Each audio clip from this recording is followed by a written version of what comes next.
Salut, tu ne veux pas passer à côté de ta vie, alors fais les choses pour toi et pas pour les autres. J'avais déjà parlé sur cette chaîne que quand on fait les choses, c'est parce qu'on est motivé par avoir quelque chose ou alors parce qu'on veut fuir une autre chose.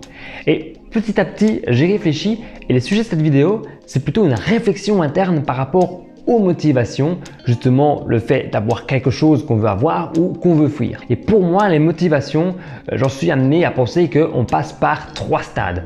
Le premier stade, c'est celui de la volonté, des résolutions, quand on dit ouais j'ai envie de faire ceci, j'ai envie de faire cela.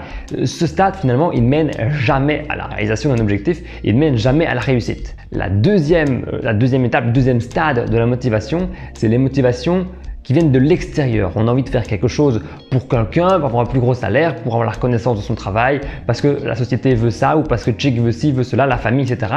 On a une raison qui vient de l'extérieur.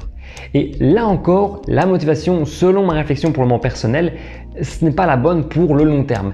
La motivation, c'est le troisième stade qui peut durer sur le long terme, c'est les motivations qui viennent de l'intérieur. Les motivations qui pour nous ont un sens, appartiennent à notre personnalité, à notre identité, font de nous qui nous sommes et pour lesquels on est prêt justement à se battre ou vont vers nos buts, nos objectifs. Alors, j'invente rien du tout, c'est ce qu'on appelle les motivations intrinsèques et extrinsèques. Tu pourras faire des recherches tant que tu veux sur internet, mais c'est une réflexion que moi j'ai pour le moment parce que par rapport à Stratévie, où tu le sais sur Stratévie, on parle de bonheur, on parle de comment être heureux, et bien, le fait de se comparer aux autres et justement le fait d'avoir des motivations qui viennent de l'extérieur, extrinsèque, ben je me dis ça va totalement jouer sur ton bonheur, ça va totalement te rendre, ça peut que te rendre plus malheureux de se dire je fais les choses pour les autres, pour des motivations extérieures plutôt que pour soi. Alors je me suis demandé une chose, comment est-ce qu'on pourrait faire les choses pour soi sans que ça dépende des autres?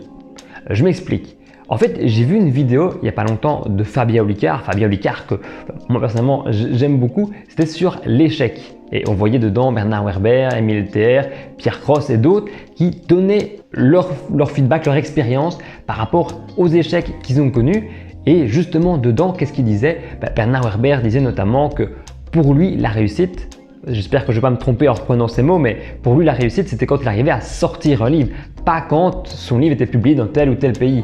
Pareil pour quand Émile Ther a fait une vidéo un peu plus longue, ou ses films ou ses vidéos, et bien, la réussite c'est quand elle sortait la vidéo, quand son action c'était sortir la vidéo, pas le nombre de vues. Sa réussite, son bonheur ne dépend pas du nombre de vues de la vidéo qui est un facteur extérieur. Donc quand tu fais les choses, faut faire les choses pour toi, ça c'était ma réflexion première, et ma deuxième c'était trouver l'action du coup qui ne dépend que de toi et pas en fonction des résultats des autres. C'est ce que je t'invite à faire dans cette vidéo, trouver les actions qui ne dépendent que de toi et trouver les raisons qui te motivent à passer ces actions, motivation qui ne dépendent que de toi, motivation interne. Dans l'idéal, je finirai cette vidéo comme une vidéo de Gary Vaynerchuk que j'avais déjà vue. Il disait, vas-tu vraiment laisser les autres personnes te dicter ta vie? Tu as peur du jugement des autres, alors qu'à 87 ans, tu n'auras plus rien à foutre. Donc, dans l'idéal, en fait, c'est dire aux autres, même si tes parents, ta famille, etc., d'aller se faire voir. Si tu veux aller plus loin, n'hésite pas à t'abonner à Stratévie. Moi, je te dis à la prochaine vidéo. Salut!